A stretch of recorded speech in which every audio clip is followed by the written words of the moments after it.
is Caitlin Clark being frustrated. Caitlin Clark wanted to come back. Word on the street, front office, even Stephanie White said it down in Phoenix. She stated, we are worried about the long-term health of Caitlin Clark.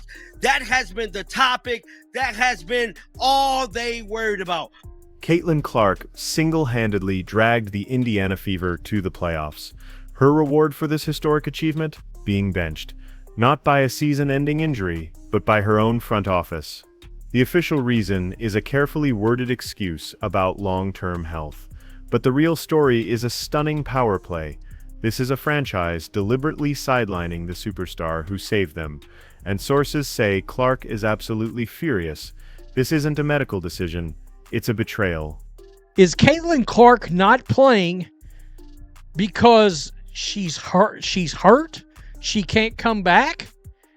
Or is she not playing because the organization chose to bench her for the rest of the year? Because Stephanie White has come out and made some comments, and I don't like what I'm hearing. The official story is wrapped in the safe, sterile language of corporate responsibility. The Indiana Fever front office released statements praising their own caution, claiming their decision to shut Clark down was for her long-term health and wellness. They want you to see them as wise guardians, protecting their most prized asset for a brighter future.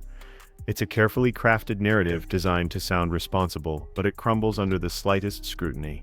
Because while the suits were talking about the future, Caitlin Clark was in the gym, putting in the work for the here and now.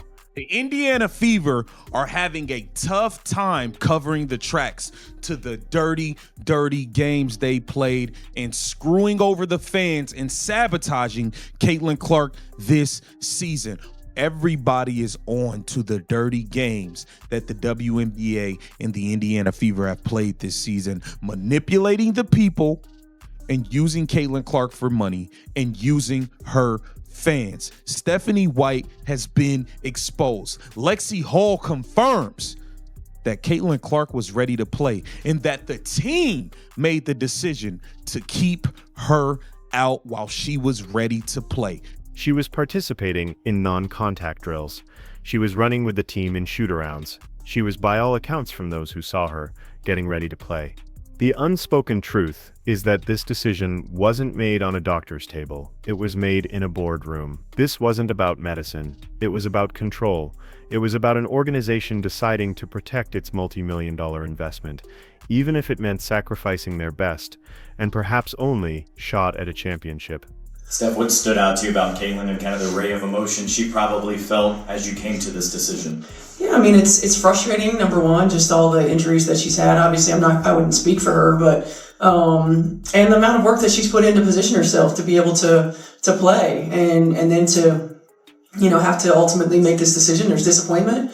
There's the obvious frustration that's come with not being healthy really for an entire season. But ultimately, I think the big picture is the most important thing, and those are conversations that we've continued to have. And the message has continued to be that it's not her long-term health and wellness and her being 100% when she's ready to go is the most important thing. To understand the sheer magnitude of this betrayal, you have to remember what the Indiana Fever was before Caitlin Clark. For 7 consecutive years, they were a ghost franchise, a perennial loser at the bottom of the league standings. Arenas were quiet, jerseys weren't selling, and their games were an afterthought on the national sports landscape. They weren't just bad. They were irrelevant. Then everything changed. Clark arrived and brought the lightning with her.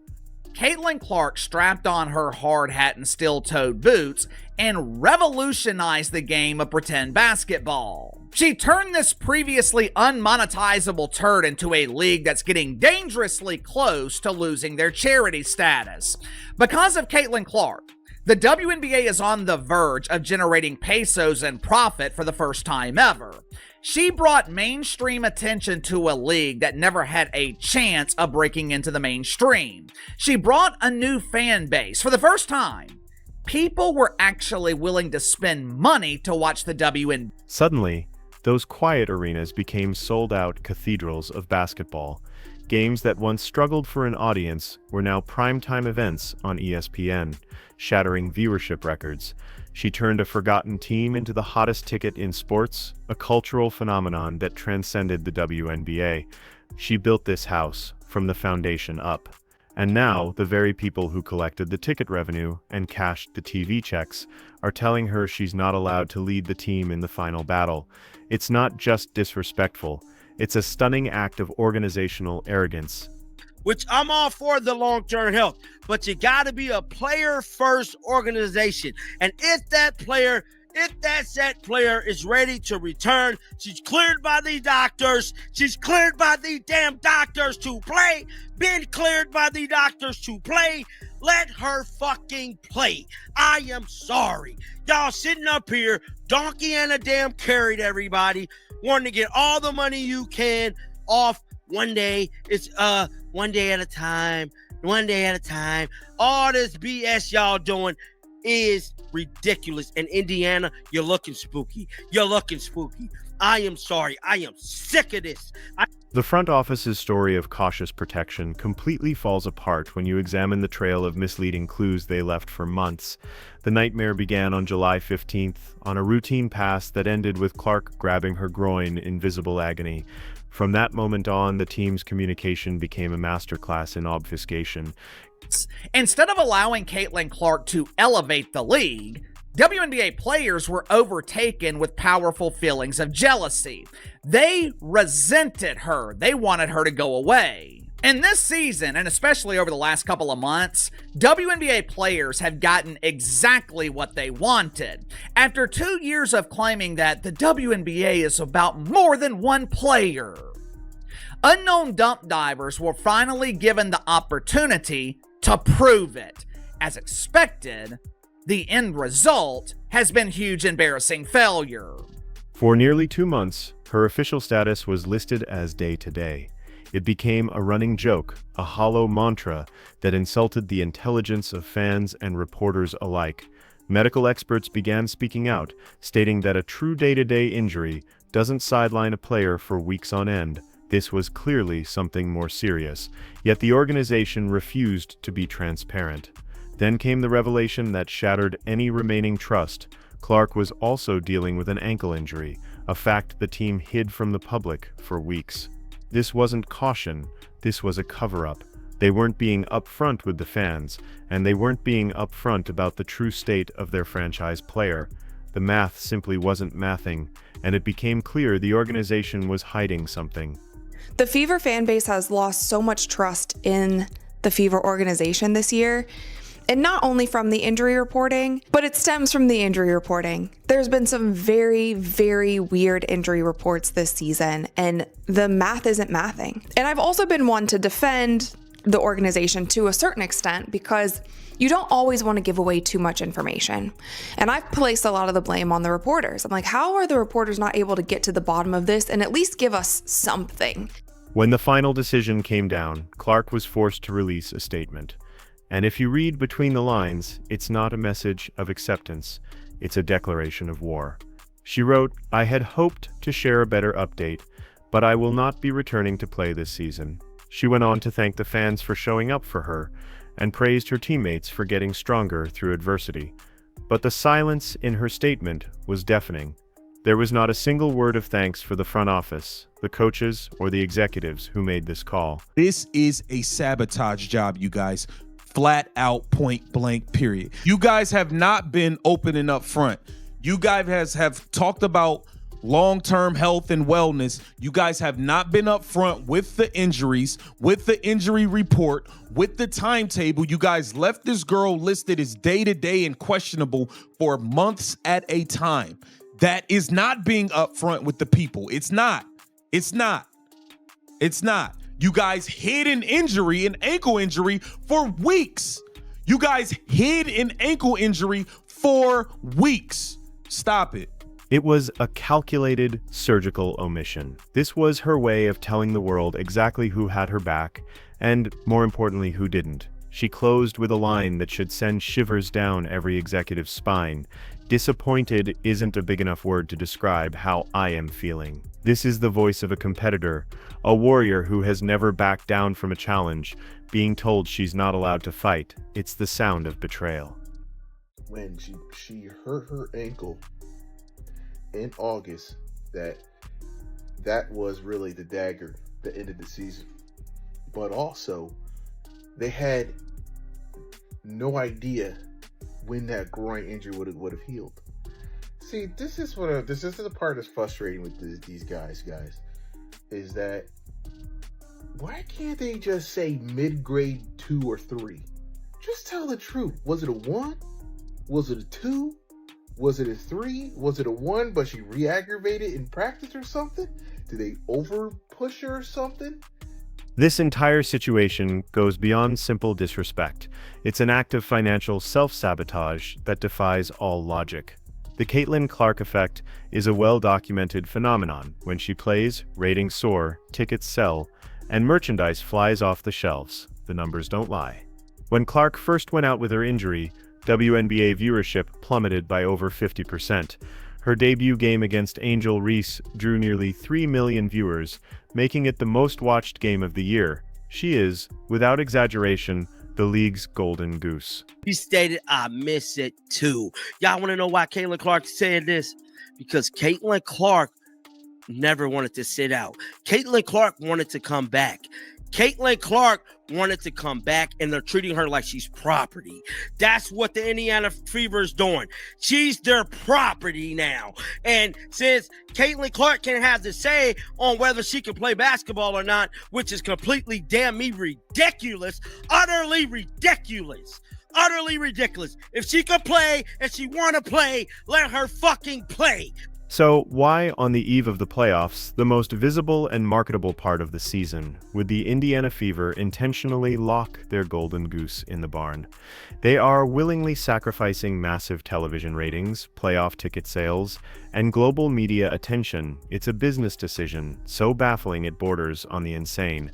They're prioritizing a hypothetical future over the guaranteed, tangible success of the present, and in doing so, they're not just hurting their chances to win, they're lighting money on fire. Competent, so by making the playoffs, and by shutting down Caitlin Clark, it means that they fully believe that Caitlin Clark is not going to be an asset to this team, and they would rather go into the playoffs with Bree Hall on the roster than with a Caitlin Clark.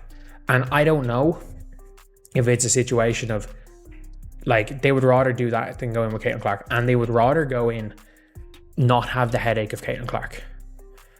It straight up seems that this front office, whether it be the coach down, they do not want the headache of constant Caitlin Clark questions in the playoffs. Ultimately, this comes down to a staggering level of institutional arrogance. After watching Clark almost single-handedly revive their franchise, the front office had the audacity to believe they could finish the job without her. Whispers from behind the scenes suggest a more cynical motive. They didn't want the headache of the constant media circus surrounding Clark's injury status during the intense pressure of the playoffs. They saw her immense star power not as a blessing, but as a burden they could no longer control. I missed this so bad. Caitlin Clark's message on her Instagram story. I missed this so bad. It's just a tough thing to process, I'm sure, for her as well. And then the way it went down, it wasn't like a sudden thing, which in the long run is better, right? I mean, it's better that it wasn't an ACL or an Achilles or one of these injuries that's going to sideline her for a prolonged period of time. But the hope of her return, and then the ankle injury messing everything up in the process of that and making it so she couldn't return, it has to be burning her up inside because in their minds, benching her was a way to reclaim the narrative, to prove that the organization was still bigger than one player, even if that player was the sole reason for their success. It was a power move disguised as a medical precaution, a calculated decision to put their superstar back in her place. They chose to sideline greatness not because they had to, but because they wanted to show that they could. The WNBA had a star come in that has not had this much impact on a sport since Tiger Woods. That is how big Caitlin Clark is. That is the global impact, and it's not just an American impact. That's the global impact that Caitlin Clark has had on this league. The amount of eyeballs, attendance, all of the things. We've been over all of it. It's the Caitlin Clark effect, Clarkonomics, whatever you want to call it. At this point in time, if you're still denying that, I don't know what to say. You're not living in reality. Unfortunately, though, there are still people at this point in time who are still denying that. When Caitlin Clark went out with injury in the beginning of the season, the viewership dropped over 50%. So, as the Indiana Fever head into the playoffs, they do so under a dark cloud of their own making. They took their champion, the very person who gave them this opportunity, and put her in chains. Fans who bought tickets hoping to witness history will instead see an empty seat on the bench. Viewers who tuned in to see a phenomenon will be left with a shell of a team, but make no mistake, this isn't the end of Caitlin Clark's story. It's the beginning of a new, more dangerous chapter. The front office thought they were playing it safe, but they have made a colossal mistake. They haven't just sidelined a player, they have awakened a sleeping giant. Next season, when Caitlin Clark steps back onto that court, she won't just be playing to win. She'll be playing with a vengeance, with the memory of this disrespect fueling every shot, every pass, every single victory. They wanted to control her. Instead, they may have just created a monster with a score to settle, and that should terrify every team in the league.